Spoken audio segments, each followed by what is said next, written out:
Hello everyone, welcome to Study Vibes with Ash. तो this is the video for the next paper. I hope आपने जो पहले की मेरी वीडियोस है आपने वो देखी है. अगर आपने देखी है तो यू मस्ट हैव रियलाइज कि जितने भी क्वेश्चंस मैंने डिस्कस किए उन्हीं में से क्वेश्चंस आए हैं and anybody who has gone through them would have scored really well. So please subscribe the channel, like, share and comment. Once again, welcome to Study Vibes with Ash. Let's continue. So this is MPSE-003 Western Political Thought from Plato to Marx. Okay. So firstly, Plato. So Plato's theory of justice.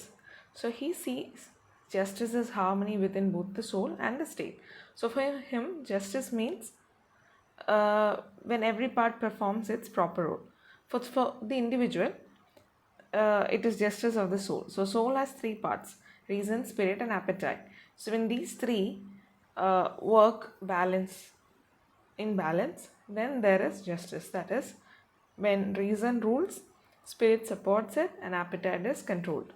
Justice in the state. So state mirrors the soul. So in this case, in case of the state, the rulers should have reason, warriors should have spirit, and producers should control their appetite.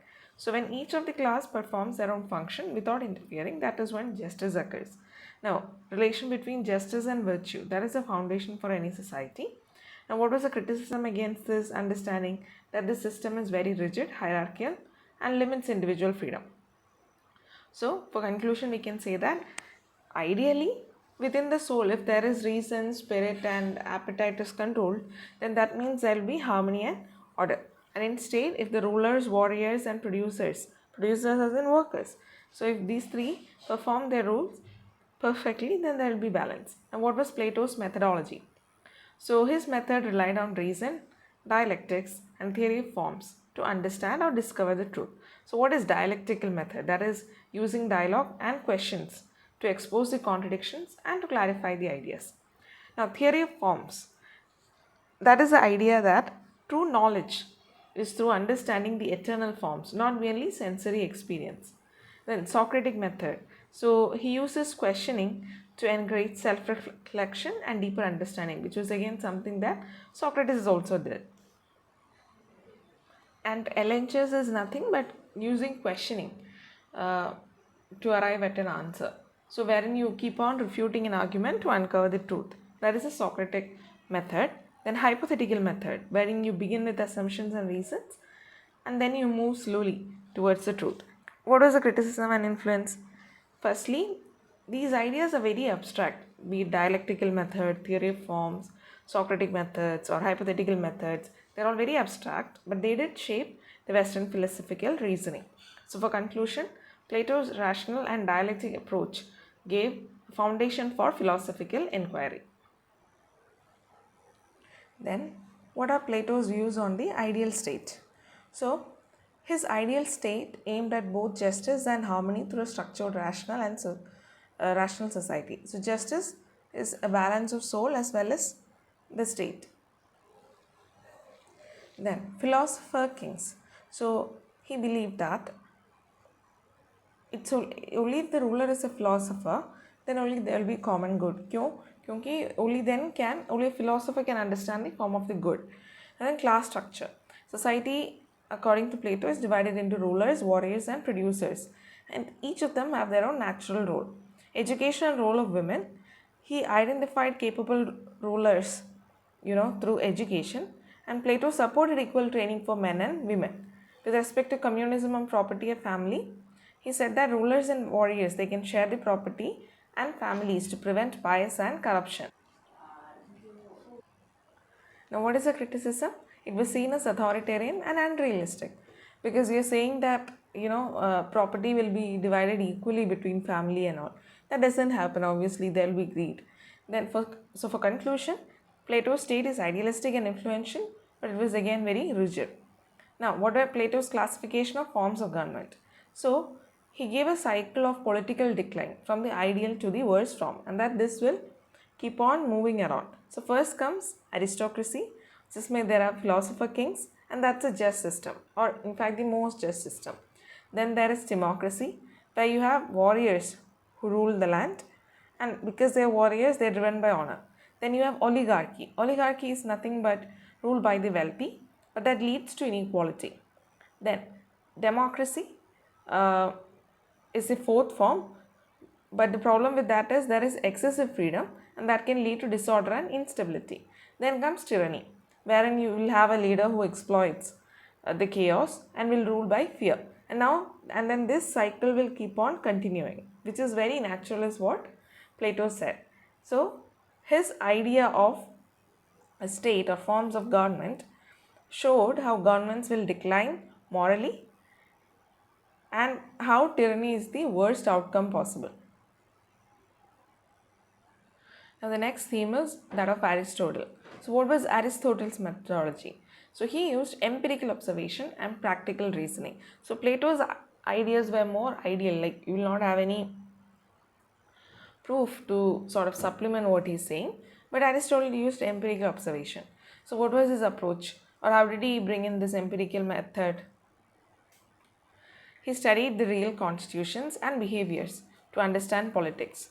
So there was inductive and deductive reasoning. So he combined observation with logical generalizations.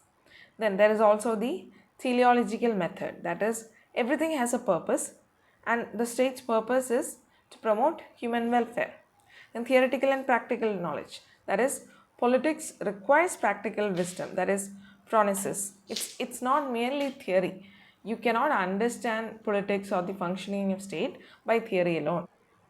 There are a lot of situations in which practical wisdom needs to come in. So what was the criticism? The empirical focus seemed conservative, but again that it shaped modern political science. So this blends observation and logic, and that was a grounding philosophy even in real life.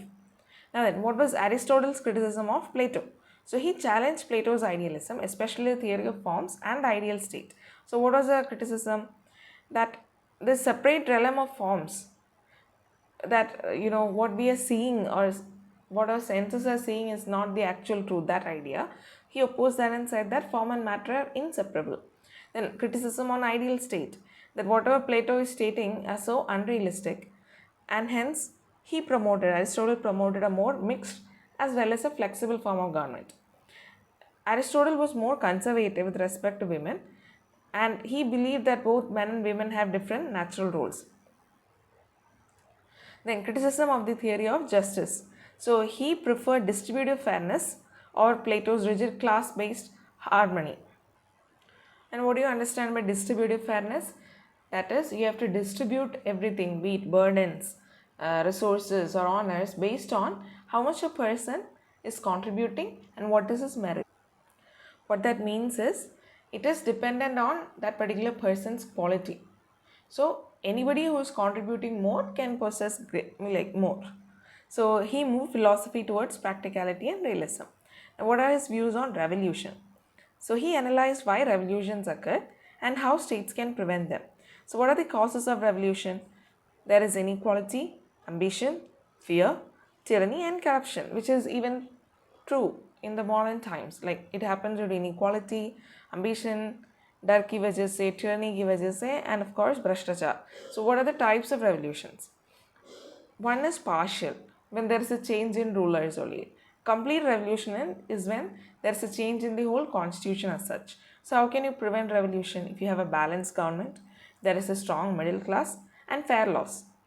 Then for conclusion, he argued for a balance and fairness to oppose or to prevent any political upheaval. What are his views on property, family and slavery? So he saw all of these institutions as foundations for social stability. He supported private property, but obviously he encouraged generosity and common use. Family was seen as natural and essential for moral development. Slavery for him was something very natural. So he argued for natural slaves. So for conclusion, although some of them remain influential, some like those on slavery are now obviously refuted. Now what is his theory of justice? So Aristotle's idea of justice is divided into general and particular forms. General justice is acting lawfully and promoting the common good. Particular justice is distributive and corrective. Distributive means fair allocation based on merit or need. Corrective means when something goes wrong, you have to restore what is right. Then equality and proportionality. That is, justice means treating equals equally and unequals proportionally. What are its political implications? That a just state uses laws for what? Fairness and public welfare. So he emphasized fairness, proportionality and social well-being.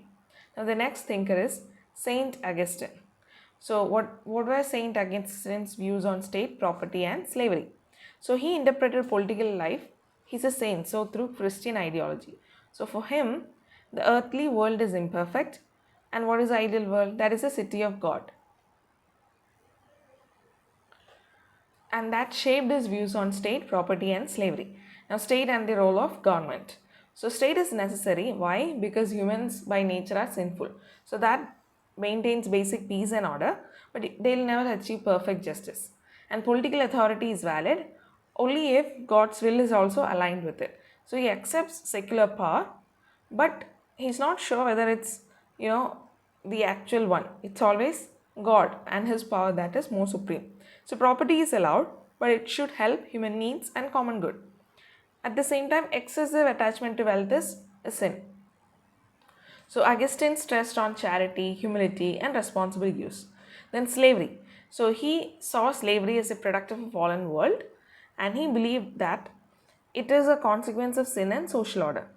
In fact, again, you must treat slaves with humanity because everybody is equal before God. So for conclusion, he viewed everything through the lens of Christian morality. So practically they are necessary, but they should always be subordinate to the divine. So government, he saw them as important so long as they obey God's will. Then, what was his doctrine of the church as a perfect society? So the earthly state is a flawed one, while the church is the perfect one, that is the city of God. Then, the church is a perfect society. Why? Because there is a divine law that will guide everybody towards salvation. Then, there is true justice, peace and harmony, and there is no sin. So what is the difference between church and state? State handles temporal order and church deals with spiritual salvation. They are separate but must always be complementary. That is, the state cannot remain on its own or achieve perfection without the church. Now, what is church's role in politics? So, church should not directly govern. It should always offer moral guidance, and political leaders must always act based on Christian principles. So, because they will give you the right, moral guidance. For conclusion, church is the only perfect society. Why? Because eternal truths can only be attained through church. Now, what are the basic features of Saint Augustine's political thought? So again, it is shaped by Christian doctrines and the city of God versus city of man. City of God will have all the positives like love and justice, while in city of man you will find pride and conflict. Then role of the state. State again is necessary to restrain human sin, but it's limited to maintaining only order, law and order. True justice needs the role of God. Now, human nature and sin. Humanity is inherently sinful, so that means political corruption or conflicts are unavoidable. And the state will help to reduce the consequences of sin, but can never remove them. Now, what is divine authority in political affairs? All political authority must ultimately conform to God's will. And the state should support conditions that allow people to pursue salvation, even though it does not directly intervene in church matters. That is, the state should be a facilitator. Then, so his political thought stressed on the limits of human government and the need for a divine authority to guide human society. Next thinker is Saint Thomas Aquinas. Again, his opinions on church and state. So Aquinas combines Christian theology with Aristotelian philosophy to explain how church and state function as two complementary institutions. So duality of church and state. Church will provide spiritual guidance and will lead to salvation. State should maintain peace and order through natural law. But both of them are God's own plan, but they have different purposes. Now, separation and cooperation. Church should guide the rulers morally, but they should not intervene in political affairs. And state should respect the church's spiritual, works. Papal supremacy versus secular authority. So, Pope was seen as the supreme authority, while politically it is the rulers who have the authority. But the church can correct the rulers if they violate the divine law. So for conclusion, Although they are distinct, both church and states are cooperative and they must work in complementary manner, and the state should always be willing to be corrected by the church. So what are Aquinas' views on law and state? So he developed a very rational hierarchical system of laws which are rooted in God's eternal order. So what are the types of laws? There is eternal law, divine law, natural law, and then human law. Eternal law is what? God's, which is what the God has come up with. That is the overarching plan. Divine law is found in scriptures, and that is the divine law is what guides our moral behavior. Natural law is through reason. So the idea of natural law is to lead humans to good. Human law is man-made laws, but these man-made laws are based on what? Reason, that is natural laws. Now, what is the role of state? State's purpose is to promote the common good and maintain order. So rulers must govern according to natural law, and any unjust law will lack moral authority. So for conclusion, he sees the state as grounded in reason and natural law, and that these laws must be in sync with justice and common good. Then, what are Saint Aquinas' views on the relation between faith and reason? So, Aquinas argues that faith and reason support each other rather than being in conflict. How they are complementary? Because both of them will lead to truth. Reason through natural world, faith through divine revelation. Now, what is role of reason in faith? So, reason will give you some truths about God as to whether God exists. So that can explain and defend faith, but you need faith to truly understand the mysteries of divine. Now, what are the limits of reason? Reason is powerful, but it's finite. Like, belief in Trinity and all require faith. So, faith will act where reason cannot. So, Aquinas harmonized faith and reason and showed that both have essential roles in understanding truth. Machiavelli. So, what are his classification of the forms of government? So, Machiavelli expanded the classical ideas about government and he focused on how power works in real life. His classification reflects his belief that political systems succeed only when they match human nature and practical realities. So, what are the types of government? We have monarchy, which is ruled by one. The ruler is just capable, maybe initially, but eventually it will turn tyranny. So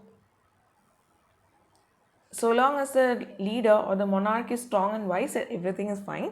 But when the ruler starts abusing power, then everything goes downhill. Aristocracy, ruled by the few. This is when elites act for the common good. But again, that can become oligarchy, wherein they'll start ruling selfishly. Democracy is ruled by many. It gives power to people, but can become unstable if citizens are driven by emotion or demagogues. But you need proper checks. Mixed government, which is what Machiavelli favors, which is a combination of monarchy, aristocracy and democracy. And he saw the best example for this in Rome, wherein there was a balance between consuls, that is rule of one, senate, which included few, and the people, that is many. So this would ensure that no one particular group is dominating. So his idea of a perfect government is monarchy, which is ruled by one, aristocracy by few, democracy by many. So for conclusion, there is no single form of government that is perfect. A mixed government or system is more stable because it will balance all the existing interests. Now, why Machiavelli is stated as the father of modern political thought? Because he was the first one to have a separate ideals than the medieval political ideals, and he rooted his theories in realism, secularism and power dynamics rather than merely morality or religion. Now, what is real politic and the state? So he focused on how power is actually gained and maintained, and rulers obviously give importance to survival of the state. So this is the practical way. So that meant there is no need for any moral or religious political stability over morality. So he suggested that rulers will use or they must use any necessary means to secure power, because more than morality, the true aim of any ruler is what? Stability. Secular politics, that religion and politics are two separate things. So rulers should always rely on human judgment, not something divine. And this was revolutionary because at that point of time, people were saying that the church is more supreme. So his ideas later influenced Hobbes, Rousseau, as well as many modern political science and as well as thinkers. That is why he is known as the father of modern political science. So he is considered because of that. This realism, this secular analysis, and power-centered politics, which is very true. Like every leader wants what? Power. Okay, so next one is Machiavelli's views in The Prince. So The Prince, which is his work that gives rulers practical advice on how to gain as well as to keep their power. And he rejects the idealistic political theory and embraces realism. What is idealistic theory? That everybody is just and they'll just do their roles, and the church will govern them and all of that. Instead, he went for what? Realism. And he talks about what? Acquisition of power, wherein he said that power can be inherited. You can either gain it through force or through your personal ability. It doesn't matter how you are acquiring it. But adaptability and skill can never be replaced by any of these methods. It doesn't matter whether you have inherited the power or you acquire it through force or through your abilities, so long as you have the skill and you're able to adapt to changing times. It's only about your luck. Maintenance of power. A ruler must act even immorally when necessary, because it is always better to be feared than loved, because hatred is what we must be avoided. Because once there is a hatred for the ruler, then there will be what? Revolution. So flexibility is essential. Now, flexibility means what? You ought to be kind and cruel appropriately. You should be cruel to the unkind and kind to the nicer ones. Virtue and fortuna. So virtue for him is the skill, strength, intelligence and decisiveness that any leader must have. Fortuna is luck or chance. So to be successful, you depend on your virtue to control the fortune whenever possible. That is, your skills must control your luck. Military force. A strong army is again essential, and rulers must rely on their own forces. They should not hire external support or something like that. So the Prince emphasized this adaptability, strength and realism in ruling. So it is a foundational text of what? Political realism. Then Machiavelli's ideas on morality in politics. So for intro, Machiavelli separates political action from traditional morality. Political success and not moral virtue guides decision making. So what is political morality? Politics operates by different rulers based on their personal ethics. But rulers may need to use deceit, force or cruelty just to protect the state. In fact, he believed in the ends justifying the means. So long as the state is secure, even if you use an immoral method, it's fine. Because idealistic morality will lead, if you are like, I'll be the most kindest person on earth, then your nation will go downhill. Then controlled use of vice. So he's not supporting tyranny. In fact, he's saying that rulers should be virtuous, but you should only be evil when it's needed for stability. Like let's say there is an opposition, तो आपको force use करना ही पड़ेगा. अगर आप force नहीं करोगे, then you lose your governance. Then morality and power. Strict moral behavior can weaken a ruler. Rather, there should be pragmatic flexibility. So for conclusion, he redefined political morality as pragmatic and situational and shaped the modern realist political thought. So basis on which Machiavelli classified the forms of government. What were his forms of government? Aristocracy, monarchy, and then democracy. So he classified based on how power is distributed and how well they maintain stability. So in monarchy, it is effective. Why? Because there is only one ruler. But the danger is that if it's a tyrant, then this will all be negatives. In aristocracy, so long as the elites work for common good, it's fine. If they are corrupt, then that will lead to oligarchy. In democracy, there will be strong participation. But without any check, if you incessantly allow a lot of freedom, then there will be instability. So mixed government, which is a combination of all three, like the Roman Republic, will ensure that there will not be any corruption as well as long-term stability. So his classification emphasizes what? Balancing power to prevent corruption and securing stability. Now the next thinker is Thomas Hobbes. So what is Hobbes' state of nature? So he imagines humans without any government to sort of explain why we need a political authority. So what are the features of the state of nature? There are no laws, no authority and no security. Humans have their self-interest and then based on fear they are working. And everyone has right to everything and creating conflict. So what is the state of nature by Hobbes? it's an ideal state where there is no political governance. If there is no government, then there will be no law, authority, security. We can do whatever we want, and that will lead to what? Conflict. It is nothing but war of all against all, because life will be violent and unsafe, because individuals are constantly competing for survival. So, for conclusion, the state of nature is chaotic and it pushes people to seek peace through political authority. So, in this state of nature, people will want a political authority. Why? Because to attain peace and stability. Then, Hobbes' social contract. So, he used the contract idea to show how stable political order is created. So, how does this contract form? So, individuals will give up their natural freedoms and they will transfer power to a sovereign to ensure peace and security. Now, what is the role of the sovereign?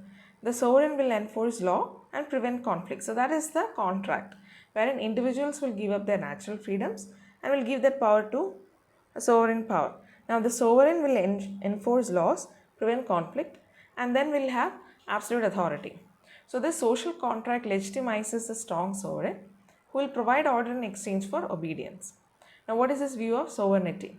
So, he said that absolute power is necessary for stability. And the nature of sovereignty is it cannot be divided, it is above all laws, and it should be the final authority in all matters. Now, why it must be absolute? Division of power creates conflict, and only a single powerful authority can prevent the return to chaos. So, for conclusion, sovereignty must be strong and undivided for society to function peacefully. Then, next one is Hobbes on rights and liberty. So, Hobbes explained liberty in terms of physical freedom and the limits set by the sovereign. So, there is natural rights wherein people naturally have the right to preserve their own life. Then liberty under the sovereign, which is freedom exists within the laws for peace. So, individuals will not resist the sovereign unless to save their own lives. So, these are his idea of what freedom and rights are. So, rights are natural, but they are necessary to preserve one's life. Now, there is also liberty is a concept that is being exercised under sovereign. So, for conclusion, liberty is allowed so long as it does not threaten public order. Then the next thinker is John Locke. So, what is Locke's state of nature? So, he viewed state of nature more positively than Hobbes. For Hobbes, state of nature was utter chaos. So, in Locke's state of nature, there is a natural law. People are free, equal, and rational. There are rights to life, liberty, and property, which already exist because it's part of what our natural law. Now, what is the problem? There will not be a neutral judge who can decide on disputes and insecurities. So, for conclusion, state of nature is peaceful, but it is not practical or it is inconvenient. Why? Because there will not be an impartial authority, because everybody is free. Then there will not be someone who can take on a neutral position. What is his social contract? So, he saw government as a voluntary institution created to protect natural rights. Now, individuals form a contract to create a political society and government. What is the purpose of government? To secure life, liberty, and property. And government power must be limited and based on consent. So, for conclusion, this contract or the social contract creates a rights protecting government which is accountable to the people. Lockean property. So, property is a central idea to his political theory. Now, what is its origin? It comes from mixing one's labor with natural resources. What are its limits? People should only take what they can use, leaving enough and as good for others. Money later expands this accumulation. So, there shouldn't be any greed. We should only take what we need. The rest should be left for others. So, conclusion, property rights are natural and government's job is to protect them. Now, what is Locke's view of sovereignty? He is against absolute sovereignty. So, popular sovereignty is when power originates with the people, and government is someone with whom people has vested their power, like a trustee. And there is also the right to resist for people. That is, if government violates their natural rights, people can remove or even replace it. So, for conclusion, sovereignty is always belonging to the people and not the rulers. So, जैसा कि हम देख सकते हैं पुराने ज़माने में, that is in the ancient times, be it Aristotle, or Plato, they all gave a lot of power to the sovereign. As we came to medieval times like Hobbes or Locke, they were all saying that okay, there is some power, but it's not absolute. Locke on liberty. So he connects liberty with limited government. So what is meaning of liberty for him? It is the freedom to act within natural law without harming others. Civil liberty will have impartial laws and an accountable government. So for conclusion, true liberty exists only when rights are secure and then power is limited, because if power is too much, then you cannot enjoy liberty. So Locke's concept of the state of nature and natural rights. So he sees state of nature as peaceful and governed by reason, unlike Hobbes, who saw it chaotic. And natural rights include what? Life, liberty and property, which everybody has. Even without a government, life is there, liberty is there, and I have property rights also, because according to my labor and the natural resources, I am entitled for this right. Now, what is state of nature? It is a condition of freedom and equality. It is governed by natural law, does not harm others' life, property, liberty or possessions. There is no authority to enforce laws, and that will lead to what? More and more conflicts. Now, natural rights like life, to preserve one's life, liberty is the freedom to act without harming others, and property is through labor, and I have every right to work, and whatever I work on, I am entitled to it. Now, transition to civil society. Individuals form a social contract to create a government that protects their natural rights and to resolve disputes. Now, government derives legitimacy from what? Consent. And this consent is the contract. And through this contract, a government is formed, and this government and individuals will create a civil society. So, for conclusion, he gave importance to freedom, natural rights, and the need for government, because only then there can be peace. What is his vision of state of nature and natural rights? It is optimistic, with humans capable of peaceful coexistence, though it is imperfect because there is a lack of authority. So state of nature is freedom and equality under natural, जैसे कि मैंने पहले कहा, peaceful and cooperative but lacks impartial enforcement. Actually, it's almost the same answers only. But ऐसे दो तरीके से पूछे गए थे, so I'm giving it. Now, natural rights, life, that is safety from harm, liberty to act without, infringing on others' rights, property is labor mixed with resources, and that is inalienable. Then there is a social contract, wherein the government is formed to protect natural rights, and citizens can retain their rights even under laws. So he highlights the human potential for peace and the importance of having a government. Then again, his views on social contract and civil society. So the social contract by Locke creates a civil society to secure life, liberty and property. And this authority that is created is based on consent. Individuals will consent to form government, and government's power is limited. Government's role is only to protect natural rights. Civil society will give the law, order and dispute resolution. It exists for the benefit of the people. It's not for oppression. Role of government legitimate if it protects rights. People can alter or dissolve the government if it becomes tyrannical. So for conclusion, the social contract emphasizes mutual agreement and limited government to ensure justice and rights protection. Now, what is Locke's statement on legislative power? Legislative power is central to a just government, because again, how will a government protect natural rights? It should have the lawmaking power. It is to make laws to protect life, liberty and property, which is the natural rights. Then the government should also act within the natural law and serve the common good. Separation of powers. Legislature creates law and executors should enforce them. Concentration of power must never happen, and authority should always be from consent, but people can always resist unjust laws. So for conclusion, legislative power is essential for safeguarding rights and to operate under the natural law, as well as to ensure accountability. So I'll wind up part 1 of MPSE-3 here. Hope this is useful for you. मैंने points थोड़े cut short कर दिए because it's easier to revise then. लेकिन जो भी main points है वो मैंने add कर दिए. अब जैसे कि आपको पता है किसी भी thinker के बारे में कुछ भी पूछो, then you can add all of these points. अगर प्लेटो के बारे में कुछ पूछा है, you can write justice, ideal state, everything. That will bring in more points. ठीक है? So thanks for watching. Do like, share and comment as well as subscribe. Part 2 जल्दी आएगा. And thanks for watching again guys. Bye.